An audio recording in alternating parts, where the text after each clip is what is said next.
सुप्रभात बच्चों। रस की इस कक्षा में स्वागत है आप सभी का। बच्चों, इससे पूर्व 2 भागों में आप रस की परिभाषा, रस के विभिन्न अवयव, अंग, विभिन्न प्रकार के रस, उनके स्थायी भाव समझ चुके हैं। आज के इस तृतीय खंड में मैं आपसे विभिन्न रसों की चर्चा करूंगी। इन विभिन्न रसों में 2 उदाहरण, उनके विषय में आवश्यक जानकारी आप ग्रहण करेंगे। जो 11 रस आपने अभी तक समझे हैं, पढ़े, उनके स्थायी भावों को समझा, उसमें सबसे पहला रस है श्रृंगार रस। श्रृंगार रस को बच्चों रस राज की उपाधि दी गई है। यह क्यों दी गई है? क्योंकि कहा जाता है कि श्रृंगार, जिसमें प्रेम का भाव होता है, रति का भाव होता है, यह सभी रसों में सर्वोपरि है। प्रेम का भाव हो तो प्रेम विकृति रूप लेकर, विकृत होकर घृणा में भी बदल सकता है, शोक में भी बदल सकता है, और इसी प्रकार अन्य भावों में भी उसकी अभिव्यक्ति अपने अपने अनुसार हो सकती है। इसीलिए श्रृंगार रस को रसराज की उपाधि दी गई है। यह 2 भागों में बटा है, संयोग श्रृंगार और वियोग श्रृंगार।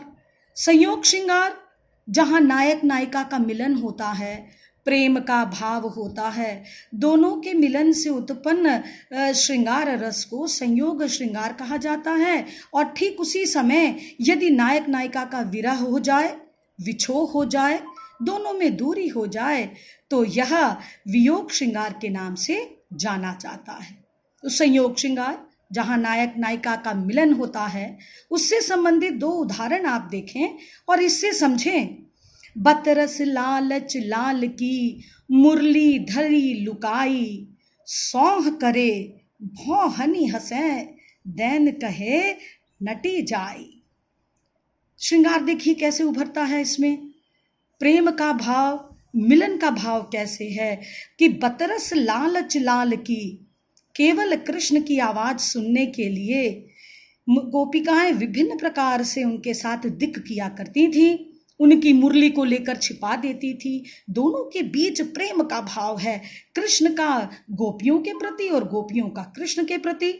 तो गोपियां उनकी मुरली को छिपा दिया करती थी, केवल उनकी आवाज सुनने के लिए, मुरली की आवाज और स्वयं कृष्ण की आवाज सुनने के लिए इशारा करते थे, सौंह करते थे, भौंहने हंसे, अपने ही भौं के बीच मानो मुस्कुराती हुई गोपिकाएं भी देखती थी, कृष्ण भी देखते थे। और जब देने के लिए कहते इशारों में कि लाओ मेरी मुरली मुझे दे दो, गोपिकाएं, शरारती नटखट गोपिकाएं, नटी जाए, नट जाना मतलब मना कर देना, वो देने से इनकार कर देती थी।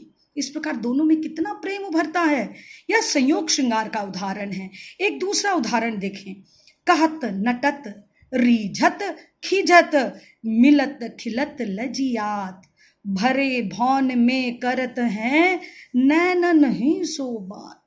यहाँ नायक नायिका, हम कृष्ण राधा को समझें या नायक नायिका को समझें, दोनों का भाव हम इस प्रकार देखते हैं कि एक कोई भवन में, एक बड़े ऊंचे भवन में जहां नायक नायिका उपस्थित हैं, परंतु लोगों की उपस्थिति में एक दूसरे से मिल नहीं पाते, बात नहीं कर पाते, और नायक की यह उम्मीद कि नायिका उससे आकर मिले, लोगों की उपस्थिति में वो भयभीत होती है।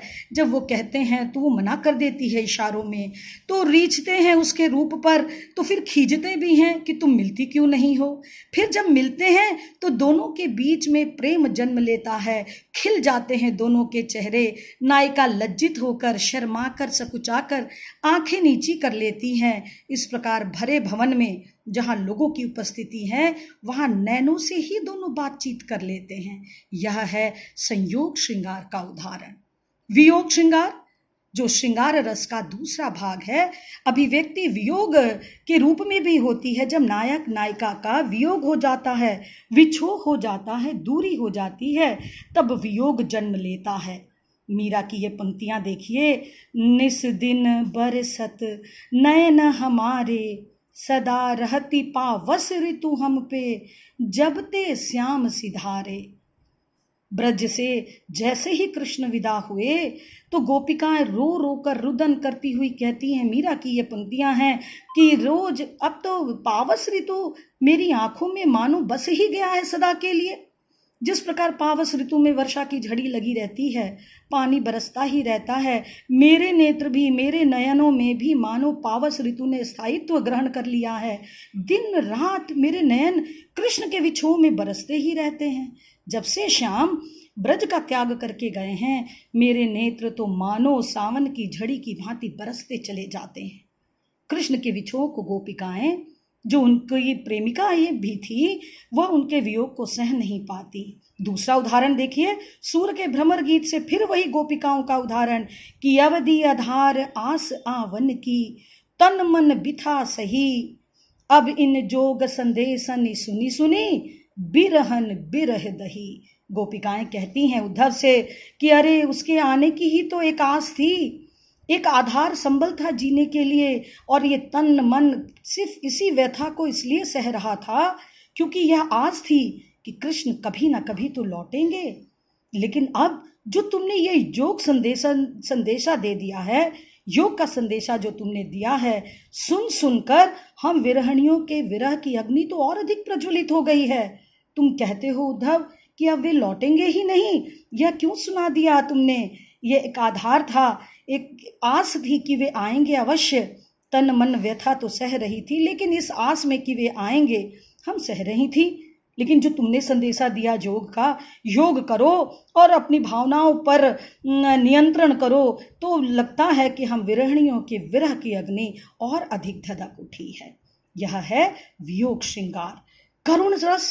करुण रस में स्थायी भाव जहाँ शोक होता है, जहाँ प्रिय वस्तु की हानि होती है, प्रिय का वियोग हो जाता है और फलस्वरूप यह रस मन में जन्म लेता है, शोक की उत्पत्ति होती है।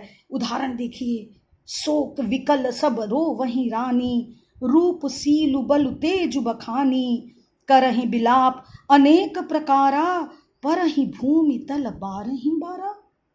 सभी रानियां शोक विवल हैं, अपने राजा को धरती पर पाते हुए जब देखती हैं, मृत हैं, शरीर अब धरती पर पड़ा है। उसके रूप गुण शील स्वभाव का कितना वर्णन किया जाए, परंतु उनके जीवितावस्था तक अब रुदन करती हुई, शोक करती हुई सारी रानियां कहती हैं, अनेक प्रकार से उनके बल रूप और शील गुण का बखान करती हैं। लेकिन वही राजा अब भूमि पर पड़ा हुआ है। मन में, सभी रानियों के मन में शोक का भाव उत्पन्न होता है। अपने प्रियजन से बिछुड़ने के बाद शोक का भाव उत्पन्न होता है। फिर माता सुभद्रा के भी हम इस भाव को समझें। माता सुभद्रा अपने पुत्र अभिमन्यु के निधन का समाचार सुनकर पछाड़ खा खा कर गिरती है। शोक विवल है माता का हृदय, शोक संतप्त है। कहती है, मेरे हृदय के हर्षहा, अभिमन्यु तू अब है कहाँ? अभिमन्यु तो अब इस धरती पर नहीं है। इस प्रकार माता का हृदय चीत्कार कर उठता है। इस वीडियो में हम इन दो रसों को समझ पाए हैं। अगले रस में हम अगले अंक में फिर से मिलेंगे। आप ध्यान से पढ़ेंगे, अपनी कॉपियों में इसे उतारेंगे और अब अगले खंड का इंतजार करेंगे। धन्यवाद।